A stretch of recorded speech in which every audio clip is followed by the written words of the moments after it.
So today I'm pretty hungover. I went out last night knowing I had to record an episode today. Um you win some, you lose some.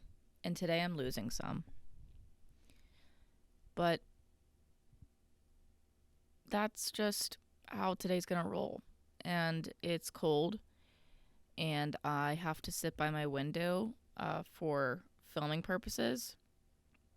And my window is not insulated very well. So I'm freezing over here, praying that my heat turns on soon.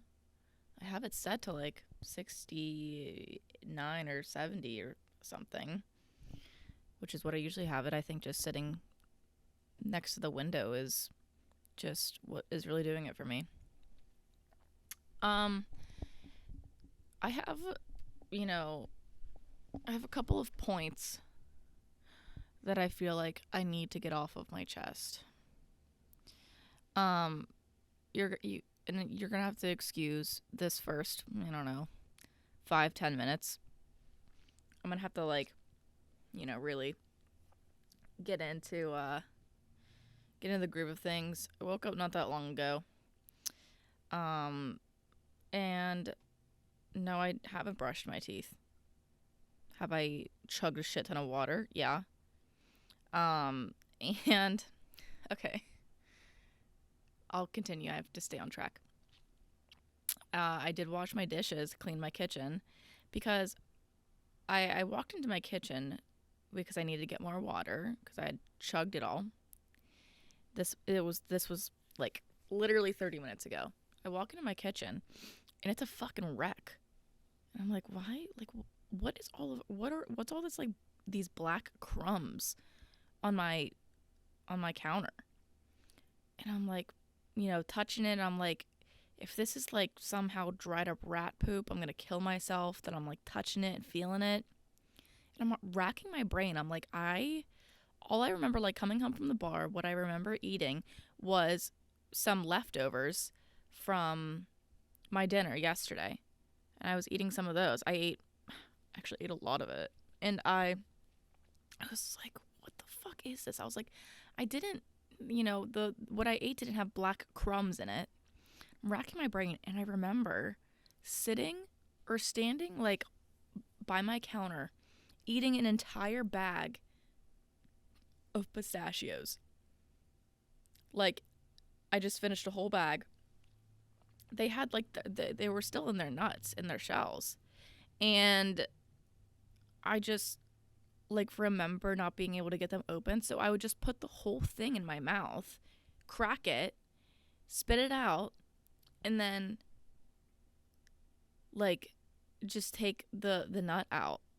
But I remember still very much so having the shell in my mouth and swallowing. So that's going to be a little concerning coming out later. Hopefully my body can digest pistachio shells.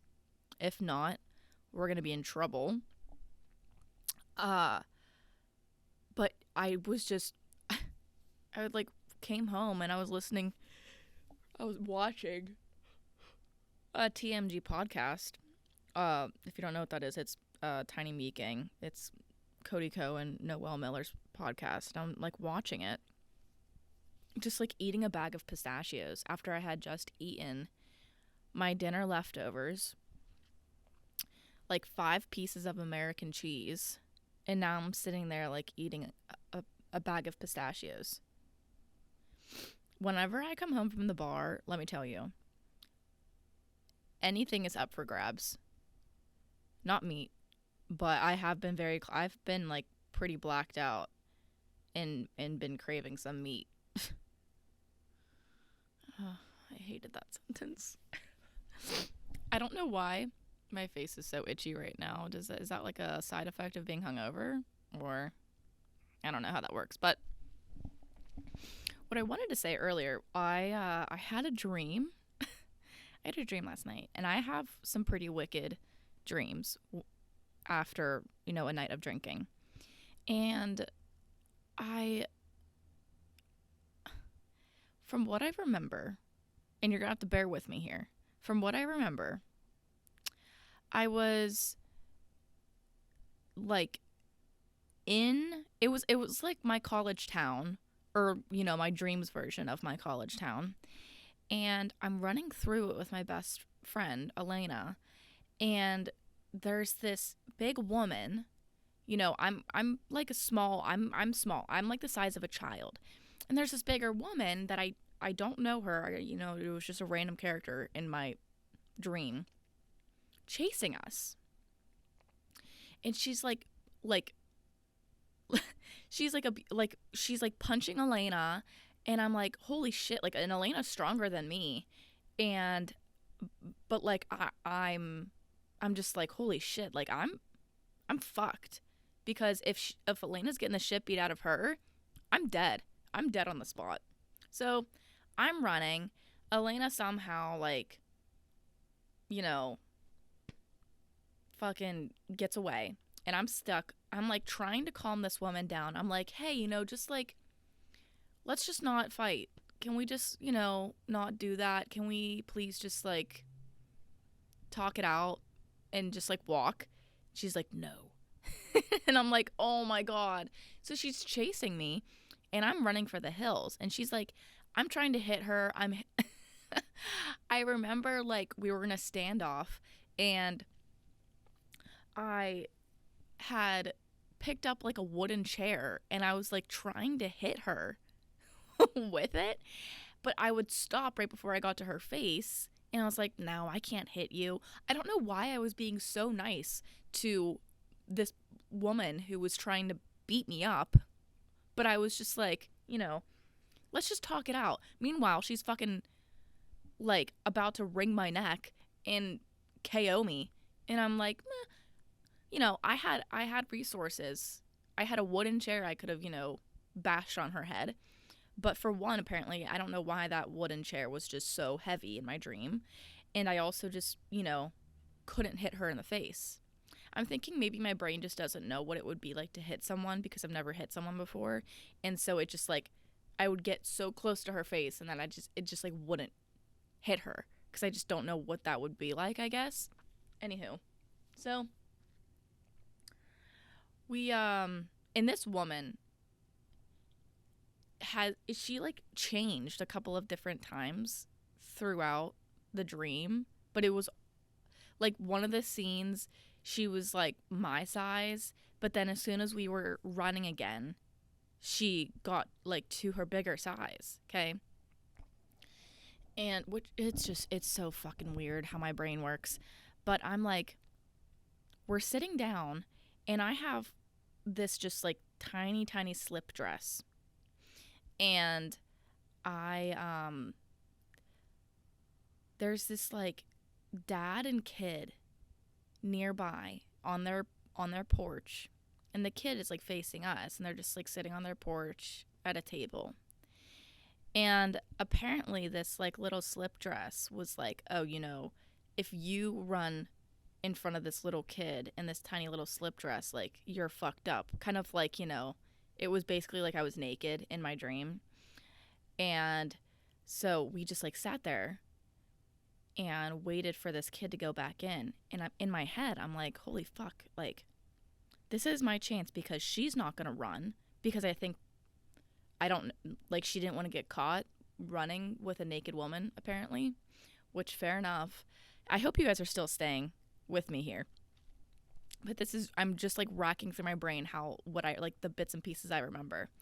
And I was like in my head thinking, okay, she's not going to run. This could be my chance. I just will basically be streaking in the streets of my college town. But it's like nighttime right now.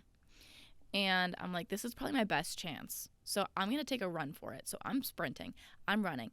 I'm running through like Tom Cruise style through all of these houses, and I'm like jumping up, and now it's daylight, because now there's like people outside on their porches. It's like, guys, it's like a Minecraft world in my dreams right now, because it's like 1 second it's dark, and then immediately it's just like light. So that's what's happening right now.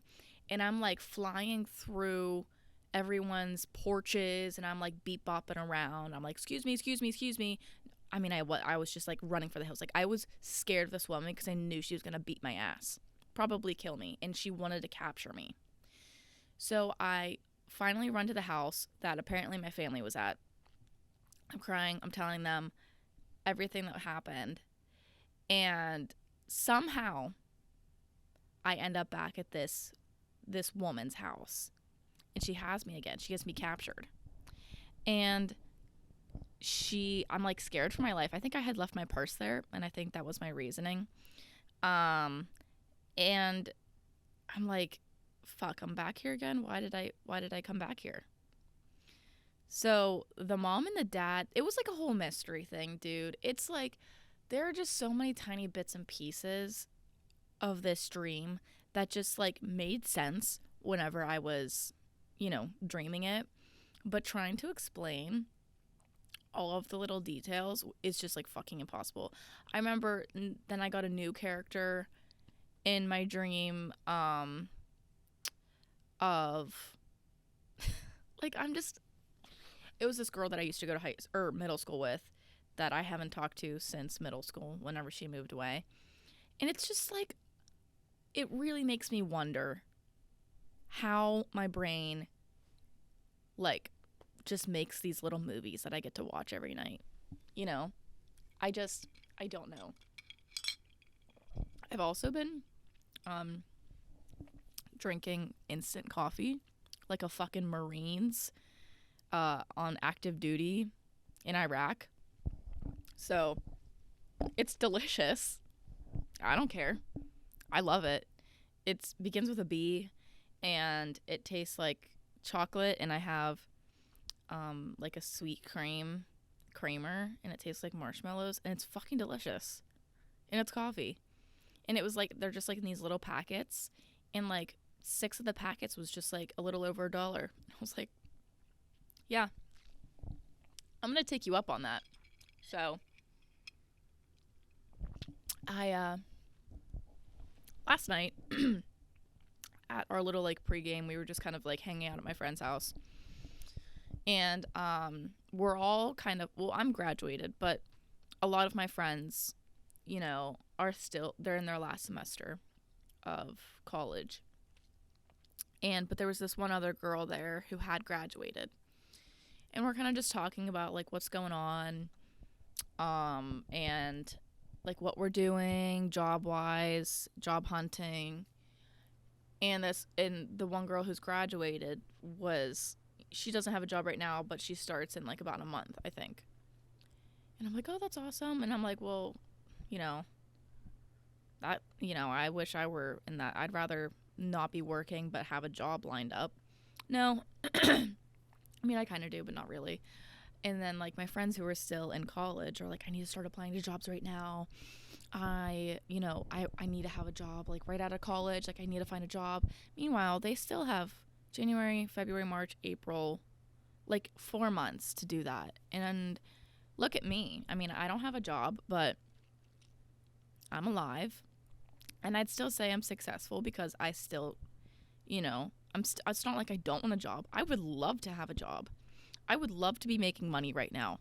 How fun would that be to be making money doing a job that I just spent 4 years learning how to do? How cool would that be? Wouldn't that be just fucking awesome? But no, I'm just sitting here talking to my phone into a microphone for about 50 minutes once a week and watering my plants, cleaning my house, and cooking a lot more. I've been really and here's the thing. I used to not be a lover of cooking. I used to just let my old roommate cook for me. She liked doing it, but it's just like she would just cook whatever. And I'd be like, okay, yeah. Like we would all buy groceries together and I would just eat whatever she made. But if she was making something with meat that night, I would just make myself something random. And so I have very little to do not having like classes, and you can only apply to so many jobs. You can only I mean, I've applied to so many, and it's just kind of like a waiting game, which is the most tedious part, and it's really frustrating. Um, but it is what it is. I'm just trying to like not put too much pressure on myself while still maintaining like a, hey, like I'm not going to put too much pressure on myself, but also don't put no pressure on yourself because you want to get a job. And if I'm just like, fuck you, like I'm just going to sit here, like, no, I would like to get a job, but there's only so much I'm in control of in this stage of my life right now. I actually have very little control. I mean, the only thing I can really control is like applying to jobs, and then after that it's like my fate is in other random people's hands that read my subpar resume and my please hire me cover letter. So yeah. Other exciting news. I got a book stamp. I wanted to tell you guys about that. I'm really, really excited about it. I've been reading a lot more because, once again, I don't have too much to do during the day. And I got a bunch of new books for Christmas. And I was thinking, like, I want to stamp all of the books that I finish reading. So, like, I have books that I've read, and I want to stamp like the inside cover of them, especially like if I let people borrow them. It'll just like, not that like my friends would steal my books, but it's just nice to have like that, hey, this belongs to my library. And it says from the library of, and then Lily Fry.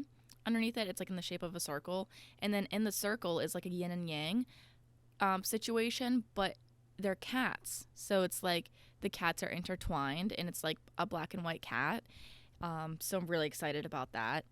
I think it also will encourage me to finish books, because what my issue is that I will read like half a book, even if it's a good book, okay? And if I get out of the habit of reading that book for like 3 days, 3 to 5 days, I'm like, good luck to me for ever finishing that book for the rest of my life. I don't know what it is. It's the same way for TV shows. Like, the TV show will be good, but if I don't, like, watch it for a couple of days, like, I'm never finishing it. It could be a good series and I can like it. Like, it has to be very, not too many episodes. The episodes can't be too long. Like, the last show that wasn't New Girl that I finished was, I think, I did finish Game of Thrones, but the most recent one was Wednesday. Which, by the way, I honestly really liked it. Some of the acting was pretty cringe, but like Wednesday's best friend, whatever the fuck her name was, really didn't do it for me. But I think that was just like supposed to be her character, like super bubbly, obnoxious, and whatnot. But they're bringing it back for a second season, which is exciting. Like most of the world, I'm obsessed with Jenna Ortega right now. I think she's the cutest little thing in the world, while also being hot. So good for her, achieving what most of us want to achieve: success and beauty. So must be nice. But yeah, I got that book stamp, and I'm currently reading The Secret History. I mentioned it in my last episode, and I'm not half. I think I'm close to halfway through it. But let me tell you, it's good. It's a good book. Like, but I haven't read it in a couple of days, and the last thing I want to do is not finish it. So, and it's like, Lily, just pick up the book.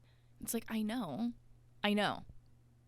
all I need to do is just pick up the book and read it. But for some fucking reason, that is just not what I've done. Same with like working out. I could easily just do a quick little workout in my family room, like right here. I have a mat, like a yoga mat, and just like put on a little workout routine on YouTube, follow along with that, a little Pilates. But for some reason, once again, that just hasn't happened. So, like, there's, oh no, I scratched my ring. That's upsetting. There's a fine line between like being easy on yourself and not putting too much pressure on yourself, and also being lazy. And I'm riding that line right now. There's a tiny little fly that I could just fucking kill right now. Stay away from my fucking coffee, my instant coffee. More exciting news.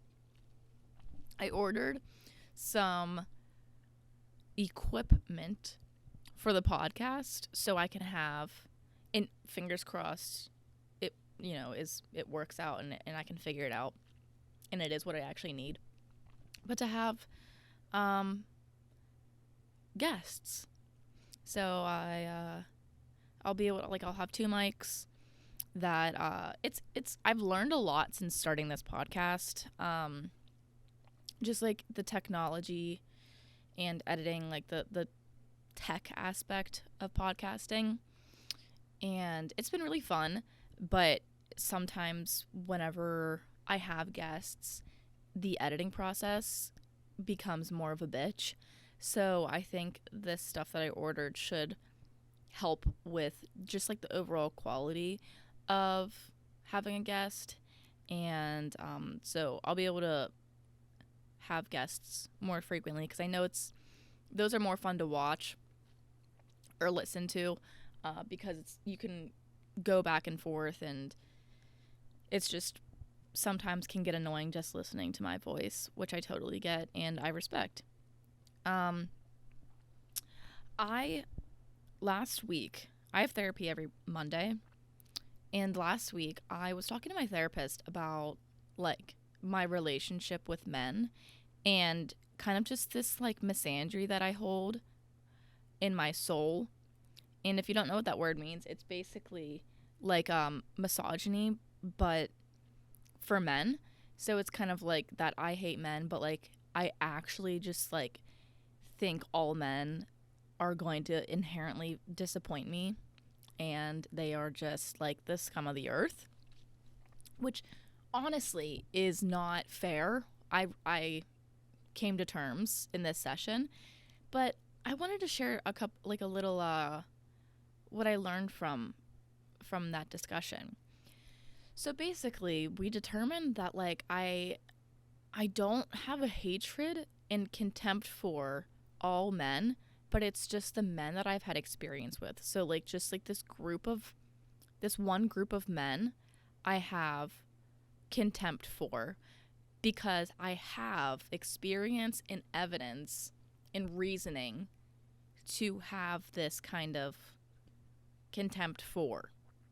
So it's unfair for me to be like, I hate all men, but like I haven't experienced men in their like from 25 to 30, because I've only ever dated, talked to, hooked up with men that were like 19, 20, 21, 22, maybe 23.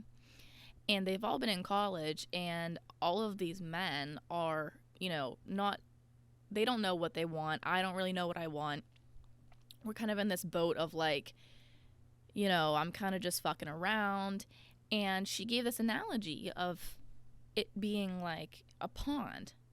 And in the pond that I can maybe not loathe, but I have a reasoning to have like this contempt for, is like college age guys.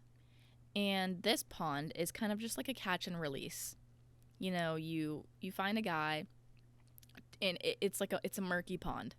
And, you're allowed to just assume that it's a catch and release fish, because I have, reasoning to believe this, that a majority of them are just, it's just kind of, they're not going to like hang around too long. It's kind of just like setting the expectations pretty low for this pond. And it's a catch and release pond. Now there are other ponds with groups of men that I have not fished in. For example, the young professionals, the men who just graduated and are starting to take their life seriously. And I have not dabbled in that pond. So I can't say that I hate them because I haven't had experience with them. Are they still probably going to disappoint me? Possibly. But I can't know that for sure until I've dabbled. And so this pond is not as murky. It's a little bit clearer, but it's still like a beware. They might have, some catch and release fish in there, but there might be some catch and keep and take care of for a little while. Have as a little pet. And so, and then there's other ponds that are like, the dad pond. Like I love my dad, and I think he's awesome. And there are other men his age that I also, they're thumbs up. I love them. Like my family members who are that age. And that pond, I'm not going to fish in because I'm not trying to I'm not actively looking to date 55-year-old men. However, it's still a pond of fish/men that I respect and that I know are good people. So at the end of the day, I just wanted to share this wisdom if you ever kind of have that same prejudice that I can sometimes hold against men, that it's like I have this experience with men in a certain age group /pond where I have gotten hurt and I have reason to kind of not have hatred towards them, but kind of, not really be fond of, because I just have, a lot of evidence to feel that way. But for the other ones, I can't have this prejudice just because a group of murky, immature fish that ruined my entire perception of men. And that's not fair for the other good ones. So that's just some advice /wisdom that me and my therapist came up with. Thought that would be very helpful maybe for some of you who are in the same boat as me. Next up on my list. And sorry, today's episode's kind of just I just wanted to talk. I mean, there's going to be a bulk that I'll talk about later, but I mean, you saw the title of the episode, so we'll get into it later, but a few other things. I have a couple bones to pick. First up, Matty Healy. He's been the talk of the town recently because he is just on his worst behavior, and I was listening to, once again, TMG's podcast, but it was with Brittany Broski, and they were talking about it, and they were saying how or Brittany was kind of explaining why Matty Healy is out here making out with his fans. And she said, Cody and Noelle were just it was really Noelle, but just hounding on her, giving her a hard time. She was fighting her for her life, but she was just saying that Matty Healy, there's this kind of, I don't know, thing within the fandom that, years ago, prime 1975 era, that Tumblr era in 2013, 2014, 15, when Matty Healy was drugged up, alcoholic, drug addict, and he would just be fucked up on stage and be making out with his fans, no age check, things of that nature.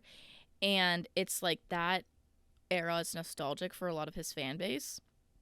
So now he's clean and from drugs at least.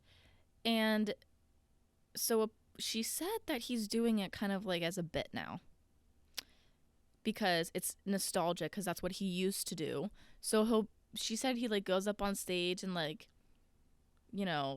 pretends to be drunk, I think, or does get drunk but not as fucked up, And like now he still is like making out with his fans and like just being a little nasty boy for nostalgia purposes. This is what she has said. Okay. I'm just repeating it. But now he does age checks, whatever. And apparently he's aware of his cringe, but I mean, I can't get by it. I saw one video of him sucking on a fan's thumb, and it just didn't do it for me. Even if Harry Styles did that, and I love Harry Styles, and I find him not cringy, and I find him extremely attractive, and I respect him as an artist. Even if Harry Styles was like at the barricade at a concert where his fans are, and he's letting his fans touch him, caress his face, and he goes and sucks on one of their thumbs, that is not gonna be attractive for me. It's not even just because I don't find Matty Healy attractive. It could be any artist, and I'll be like, what the fuck are you doing? You know how nasty those little fingers are? It's weird. And I don't care if he's doing it like as a bit and as a joke. It's not. It just isn't doing it for me, and it makes me sick in my stomach. I wake up in the morning and I realize Matty Healy is still out there sucking on people's thumbs and making out with random fans and like undressing himself on stage and touching himself, and just, I don't care if it's a bit. I could care less, because regardless of who's doing it, even if it's Harry Styles, it's not doing it for me. So, sorry if any of you are Matty Healy stans, but this is not a safe space for Matty Healy stans. It is for Harry Styles and Taylor Swift fans, though. And lastly, I have a bone to pick with the general population, aka right-handed people. I'm a lefty. I'm a left-handed person. And it is an extreme struggle on a level none of you bitches will ever understand unless you're a lefty. I would honestly predict that like 98% of you listening right now are right-handed. Now, there might be some of you who are left-handed, which, hi, how are you? Are you doing okay today? Because everything that I encounter on this fucking planet is made for a right-handed person. Doors are made for right-handed people. Fridge doors, the way they pull out, made for right-handed people. Scissors, that's what struck this idea in my head. I'm like trying to open up something.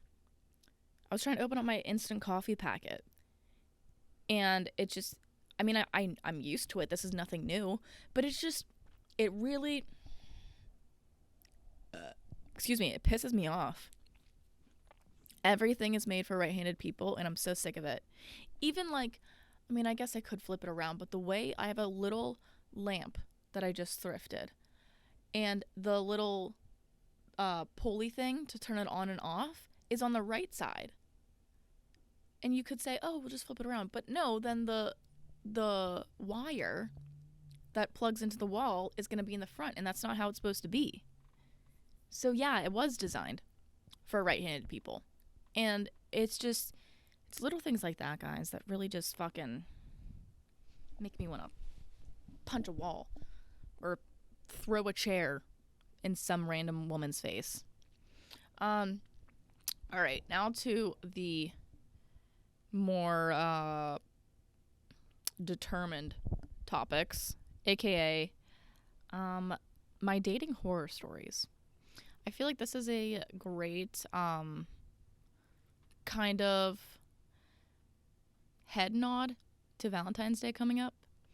I haven't been on like that many dates in my time, because for a long time I was just in like a relationship, like long relationships in high school, beginning of college, and in college no one ever wants to take you on a date because they don't want a relationship. But I have been on a couple in recent years, and I wanted to share them with you because I hate first dates. I really do. But it's just like the way first dates can go is insane, because I'm going to give you a couple of examples as to how bad they can go. I mean, they could have gone worse, but were they great? No. So I went on a date once, and we were there. We had grabbed some coffee, and we were there for about like a little over 2 hours. And I had already been friends with this guy, and I don't know if he listens to these podcast episodes, so this is gonna be really awkward. But I'm not gonna name names in any of these, obviously. But we were there for about 2 hours, and I'm like, I was already friends with him, and I kind of, already knew him, but he asked me out on this date. And I was like, sure. Why not? We get there, and first of all, he doesn't pay for my coffee. And I was like, okay, interesting, but I'll just go with it. And then we sit down and we're talking, and I won't go into details, but the reason this date stood out to me was because we were there for about 2 hours. But within those 2 hours, in total, I probably talked for maybe 7 minutes of it. And I'm a talker, but I mean, I feel like on a first date, I feel like by hour 1, you would kind of catch yourself. Even if it's nervous talking, I feel like by hour 1, you should maybe calm down a little bit and realize, like, oh shit, I've been talking a lot. Like, I'm gonna let her talk. And it was a miracle when he would ask me a question. I was like, holy shit, he like remembers I'm here and that I have the ability to talk. And no hate to him. We're just better off being friends, and we already discussed that. But it kind of like segues into another story of like, I went to the first date was we went to go get sushi, and that was fine. But here's the thing with like first dates that involve eating. It's like you talk while the other person eats. When that person, wants to talk, I'll start eating. So then it's just like a back and forth thing, and it's very obvious. But I mean, I got free sushi, so it was fine. But that story I just told kind of just reminded me of when the end of this kind of situationship with the guy I went to go get sushi with, he was just like, he was not from America. I mean, he lived here, but he grew up in a different country in Europe, and just culturally didn't align. And I'm like on the phone with him. I think I might have talked about this before, but like just kept talking over me, wouldn't let me speak. I'm on the phone with him at this time, and I'm driving fucking raging, and I'm not a screamer, not a yeller. But in that moment, I was screaming because I was like, this man isn't letting me talk, and he's talking over me, not standing up for that. So that was pretty bad. And I was like, dude, I've known you for about like a month and a half, 2 months. There's no reason we need to be fighting right now. I'm not even like officially your girlfriend. So, this one happened many years ago. This was with my high school boyfriend. My first boyfriend, to be specific. And when you're that young, because we started dating in like around 8th grade. So we were about 14, 15. And at this time, you're still developing. You're still trying to figure out healthy communication and things of that nature. Like things that make a relationship healthy and happy. And at that age, you also don't really know, like, you don't know independency, because all you know is being dependent, like, on your family and on your parents. I mean, it's just like you don't know how to be alone, because you're never alone. You live with your parents. So this relationship was, I mean, we did for a while, but it was like looking back on it, it wasn't really that healthy. At least for me, it wasn't. Nothing that he did specifically, but like it just I didn't like who I was whenever I was dating him. Because again, I didn't really know how to be in like a healthy relationship at 15, 16. But one year, one of our Valentine's days, we had went to dinner, and we fought a decent bit. I liked to pick fights back then. Probably still would. But I remember being in the car, and I was driving because I was a little bit older than him by like a couple of months. So I had my driver's license. And we're on our way back from dinner, and I'm, for whatever fucking reason, pissed off. And I think I wanted him to come over afterwards, and he had asked his mom if he was allowed to come over to my house, to my dad's house, and she said no. And this was a very frequent thing in that relationship. Like, his mom was very strict, and it drove me crazy because my parents weren't that strict. Like, if I wanted him to come over, they would typically let him come over. Or if I wanted to go over there, they would let me go over there. It was honestly just a matter of, like, for the longest time, a matter of, like, driving. Before I could drive, it was, like, picking me up, taking me there, things like that. But, like, I could drive him. I could drive myself. It was fine. So, he asked his mom. She said no. And now I'm pissed because I didn't get my way. And it's also Valentine's Day. Like, what the fuck? So, I'm pissed. We're driving home. We're in a fight. And I didn't, want that to end like that. So I pull into a parking lot, a church parking lot, out of all the parking lots, because it was kind of near his house. And we're sitting there, and like in my head, I'm like, I want to say something so bad, but I know it is fucked up. And I said to him, I was like, there's just something on my chest. Like, I just want to get it off, but it's so mean and this and that. Well, eventually I said it. And this is what I said. I looked him in the eyes and I said, this relationship is so frustrating and isn't working because your mother ruins everything. And he was like, wow. And I was like, oh, yeah, I definitely shouldn't have said that. Obviously. But he was like, no, just say it, just say it, just say it, just say it. And I was like, okay, fine. Your mom sucks. And in hindsight, shouldn't have said that. And it definitely wasn't. His mom definitely did have some impact on that relationship being like not working out very well, because there was just like no room there was just like no freedom at all. It was like his mom kind of controlled him, which, I mean, at like early 16, 15, yes, but it was just like that just wasn't a concept for me because my parents weren't that strict. So it was just like she did, and I meant it with my chest whenever I said it. I just couldn't believe that I said it on Valentine's Day to him in my car in a church parking lot. So I think I was just doomed from the start with the man upstairs after that one. Didn't repent it. Next up, I ended up dating this guy, but it was very forced because it's like he didn't want a relationship, but I did.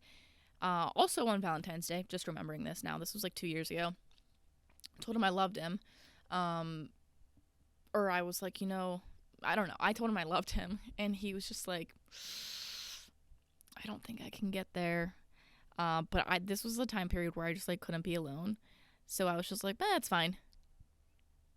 He's like, I can't really give you that much of my time. Like, I'm busy. And I was like, that's fine. Like, I settled big time. It was that relationship where I was like, I'm never allowing myself to settle ever again.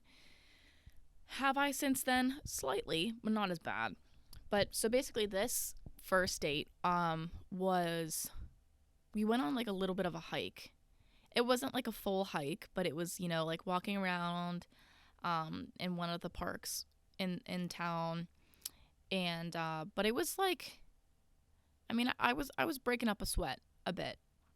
And this was probably, I think, maybe in September or maybe early October.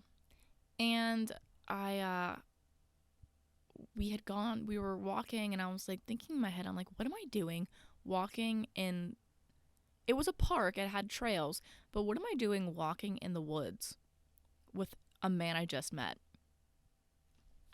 So there was that first. I could have easily gotten killed 1000%. But I didn't, thankfully. But I, like, was joking around. I was like, are you going to kill me? He was like, no, I'm not going to kill you. I was like, I don't know how serious to take you because I don't know you. But whatever. So I'm we go back to his place because he was like, let me make you dinner. Because on his Hinge profile, he there was a picture of like him and a loaf of bread that he had made, and we had talked previously about how he likes to cook and things like that. So I'm like, okay, sure. You didn't kill me in the woods. Maybe you'll kill me in your apartment, but he had a roommate. So I was like, whatever. So I was just crossing my fingers. I've really dodged death a couple of times in my dating experiences. So we get back to his place. Meanwhile, I want to emphasize that I'm sweating my cock off right now. Not right now, but like when we were going on this little hike, I wasn't prepared to sweat that much. And I'm a sweater. For my friends who know me, they know that I like am just constantly hot. Typically, not right now because I'm sitting next to my freezing cold window. But I'm, even if in the slightest warmth outside and I'm doing any physical movement outside, I'm going to sweat. So I'm already sweating off my makeup. I'm a little stinky. He was stinky the entire relationship though. So it wasn't that big of a deal. That is something I never want to unpack. And we get back to his place. He's making dinner, and I should have ran for the hills whenever I saw this. I opened up his door. I think I had a jacket, and I was going to put my jacket in his room. I opened up the door. First of all, his room is like, it's like the size of a closet. And in his room contained a closet that was a hole in the wall, a keyboard piano, a tiny little desk, and in the middle of it was a mattress on the floor with a fitted sheet, 2 flat pillows, and a raggedy blanket. And in that moment, I should have known that relationship was never going to work out, and that I also was very likely about to get murdered. And also just like walked on. Thankfully, I didn't get murdered, but I did get taken advantage of with my niceness, and I settled. So should have seen that one coming. But here's the thing. To play devil's advocate. He told me, he bakes bread, he likes to cook, he likes hiking, he loves reading. He looked like Andy Samberg, for fuck's sake. And he fostered cats. And I'm like, green flags all around.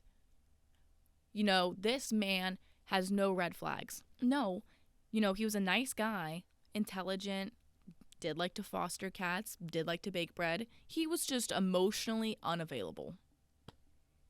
Which you do need emotional availability to have a relationship, I later found out.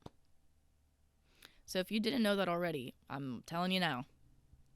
I just overall blocked out a lot of memories from, my previous relationships as a, like, defense mechanism to protect my heart and brain. So, yeah, whatever. Which I've talked about before, have anxiety, like diagnosed anxiety, but growing up, it wasn't fully, I didn't have a grip on it. So I had a really long time period where I had bad car anxiety. Like, going and driving in a car whenever it was dark outside was my arch nemesis. So, with my first, this involves my first boyfriend. This isn't really like a date. I mean, I guess it is, but it's not like a first date. And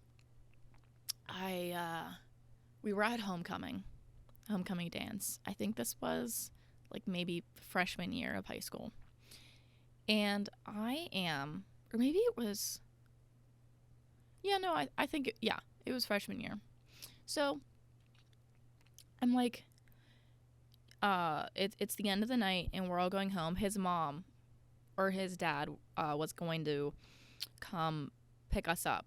And this is like, it was like a solid 40-minute drive from our house, or like where we lived. And I don't know why I think my mom couldn't come pick me up. My mom and dad couldn't. And so they drove us there. And then his parents were picking us up. And, the typical high school can't drive yet relationship. And so I'm like, at the end of the night, I'm like, oh, fuck. It's starting to happen. I'm having a panic attack. And it was just like, we were there for probably 2 hours because I could not get into his parents' car. I had to have my dad or my mom leave wherever they were to come get me. And his parents had showed up like to pick us up, and I was like, I cannot get in that car. Sorry. I cannot get in that car. I was fine with like my mom or my dad driving, but like I was just like the worst person to date in middle school and high school, like 8th grade to 11th grade. I was not someone you would want to date. And I know that.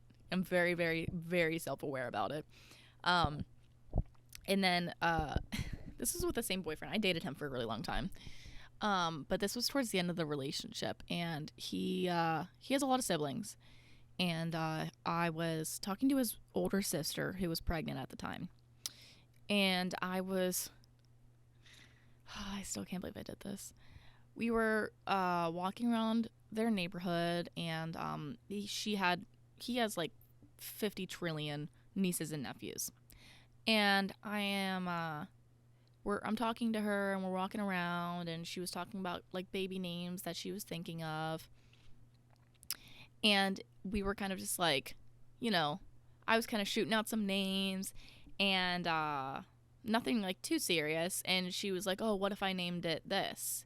And I cannot remember the name, but it was it wasn't a name that was like cute. Like I just remember it being like a name you would name like an old man or something.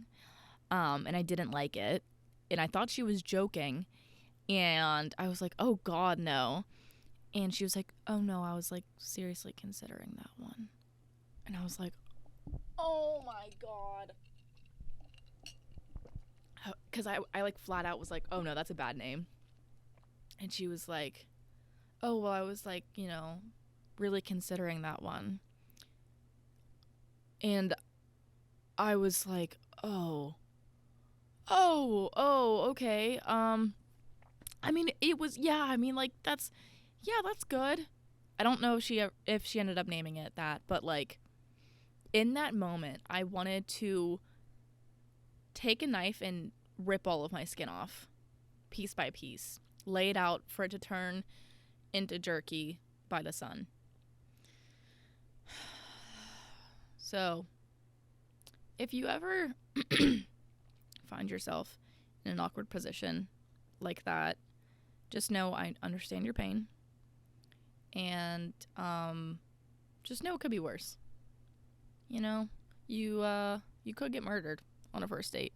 Please don't ever don't ever do what I did. I thank God I didn't get murdered, but just know I could have easily. I was alone in the woods with this man. There were some passerbyers, but like still.